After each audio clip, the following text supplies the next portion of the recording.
আসসালামু আলাইকুম ওয়া রাহমাতুল্লাহি ওয়া বারাকাতুহু। প্রিয় শিক্ষার্থী বন্ধুরা, উর্দু ভাষা শিক্ষা ক্লাসে তোমাদেরকে সকলকে স্বাগতম জানাচ্ছি। তো আমরা গত ক্লাসে শিখেছি ওয়াও এর উচ্চারণে যে ব্যাপকতা রয়েছে। ওয়াও বিভিন্ন অর্থে ব্যবহৃত হয়, বিভিন্নভাবে উচ্চারণ হয়। আজকে আমরা শিখব ইয়া এর ব্যবহার প্রসঙ্গে, অর্থাৎ ইয়া কয়টি ভাবে উচ্চারণ হয় এবং কিভাবে উর্দু ভাষার ক্ষেত্রে ব্যবহার হয়। তো আমরা সরাসরি চলে যাচ্ছি ক্লাসে। যেমন তোমরা দেখো আজকের ক্লাসে আলোচনা হবে ইয়া নিয়ে। তো দুই ধরনের ইয়া রয়েছে, ইয়ায়ে মারুফ, আরেকটি হচ্ছে ইয়ায়ে মাজহুল। তো উচ্চারণগত পার্থক্য কিভাবে আমরা উচ্চারণ করব, আমরা তা উদাহরণের মাধ্যমে ভালো করে শিখব। তো তোমরা দেখো ইয়ায়ে মারুফ, আমরা জেনে নেই ইয়ায়ে মারুফ কাকে বলে।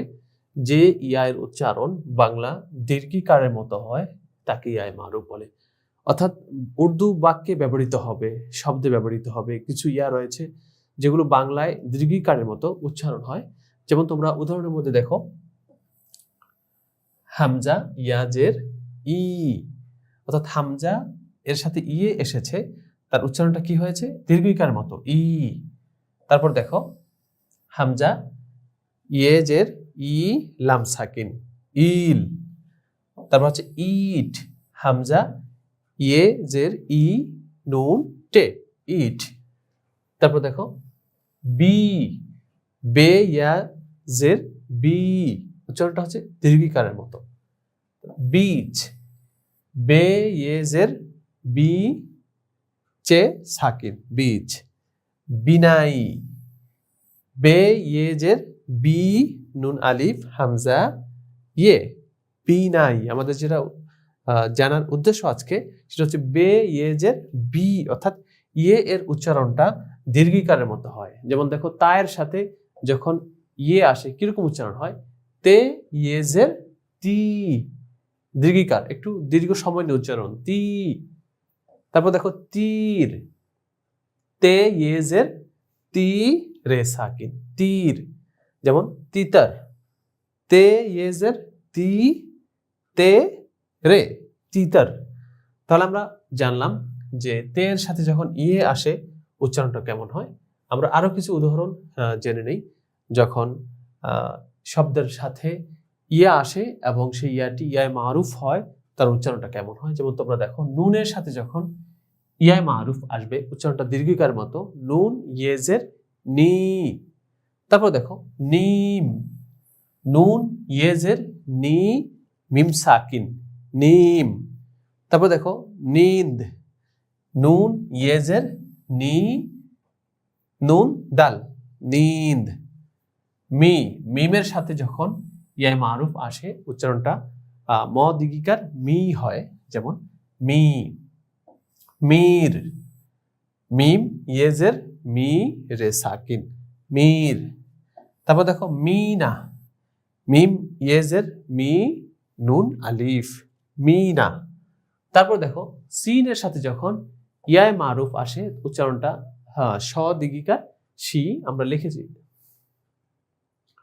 তারপর দেখো সিনের সাথে যখন ইয়ায় মারুফ আসে উচ্চারণটা কিরকম হয়? সিন ইয়েজের সি, তারপর সিন ইয়েজের সি মিমে সাকিন, উচ্চারণ হবে সিম। সিরত, সিরাতে নববী আমরা পড়ে থাকি, তো সিন ইয়েজের সি র তে সিরত। তাহলে আমরা দেখলাম যে ইয়ায় মারুফ যখন শব্দে আসে তার উচ্চারণটা কেমন হয় আমরা উদাহরণের মাধ্যমে এবং উচ্চারণ প্র্যাকটিস এর মাধ্যমে আমরা সরাসরি দেখতে পেলাম। এখন আমরা শিখব ইয়ায়ে মাজহুল, অর্থাৎ বাক্যে যখন উর্দু শব্দে যখন আরেকটি ই আসবে তার উচ্চারণটা আমরা কিভাবে করব। তো আমরা দেখে নিচ্ছি ইয়ায়ে মাজহুল কাকে বলে। যে ইয়ায়ের উচ্চারণ বাংলা একারের মতো হয় তাকে ইয়ায়ে মাজহুল বলে। অর্থাৎ আমরা একটু আগে শিখলাম ইয়ায়ে মারুফ, যে ইয়ে এর উচ্চারণ বাংলায় দীর্ঘিকারের মতো তাকে ইয়ায়ে মারুফ বলে, আর যে ইয়ায়ের উচ্চারণ বাংলায় একারের মতো তাকে ইয়ায়ে মাজহুল বলে। যেমন দেখো তোমরা নুন ইয়ে জের নে, যদি মারুফ হতো তাহলে আমরা কিন্তু নি বলতাম, কিন্তু না, এখানে নুন ঠিক আছে, জের ঠিক আছে, ইয়ে ঠিক আছে, কিন্তু উচ্চারণটা হয়েছে কিরকম? নে। তারপর দেখো নুন ইয়ে জের নে কাফ নেক, আমরা কিন্তু নুন ইয়ে জের নি কিন্তু বলিনি। একটু আগে শিখেছি যেটা মারুফ, সেটা যদি হতো তাহলে আমরা নিক বলতাম। না, নিক না, কথাটা হচ্ছে নেক। যেমন সেই থেকে, নেক থেকে নেকি, সওয়াব যেটা বলা হয়। নুন ইয়েজের নে, কাফ ইয়ে, নেকি। তারপর দেখো বে, বে ইয়েজের বে, এটা বি বললে ভুল হবে। বে এর সাথে ইয়ে এসেছে কিন্তু উচ্চারণটা হয়েছে বাংলা একারের মতো। তারপর দেখো বেজ, বে ইয়েজের বে, চে সাকিন, বেজ। তারপর বেজি, বে ইয়েজের বে, জে ইয়ে, বেজি। অর্থাৎ ইয়ের উচ্চারণটা বাংলা একারের মতো, আমরা এটাই আজকে তুলে ধরছি। তারপর দেখো তে ইয়েজের তে, অর্থাৎ একারের মতো, তেজ, তে ইয়েজের তে, জে সাকিন, তেজ। তো আমরা দেখি তেরা, তে ইয়েজের তে, রে আলিফ, তেরা। তাহলে আমরা শিখলাম যে ই বাক্যের মধ্যে যখন ইয়ায় মাজহুল হয় তখন কেমন উচ্চারণ হয়, সেটাকে উচ্চারণ কিভাবে করা হয়।